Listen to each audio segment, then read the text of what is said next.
খুলবেন না? খুব ঠান্ডা। আমি দরজার লকটা শক্ত করে ধরলাম। ভেতরে থেকে গলা বেরোল না। ঠিক তখন আমার ফোনে একটা নোটিফিকেশন এলো। বিল্ডিং গ্রুপ, সবাই সতর্ক, করিডরে কেউ বাচ্চার গলা নকল করে ডাকছে, দরজা খুলবেন না, ডোর ভিউয়ারে তাকাবেন না। আমি শ্বাস বন্ধ করে ফেললাম। কিন্তু পরের লাইনে যা লেখা ছিল সেটা পড়েই আমার হাত বরফ হয়ে গেল। ডোর ভিউয়ারে তাকালে ও আপনার চোখ দেখে ফেলে, তারপর ফিস করে আপনার নাম বলে। আমি স্ক্রিনে তাকিয়ে আছি, আর বাইরে বাচ্চার গলাটা হঠাৎ থেমে গেল। করিডর একদম চুপ। আর চুপ মানেই নিরাপদ, এটা ভুল। কারণ সেই চুপের ভেতরেই আমি শুনলাম, দরজার ভেতরের দিক থেকে, একদম আমার মাথার কাছে, একটা ফিস।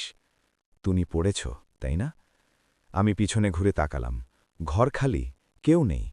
কিন্তু আমার দরজার লক আস্তে আস্তে নড়ছে, যেমন নড়ে যখন কেউ বাইরে থেকে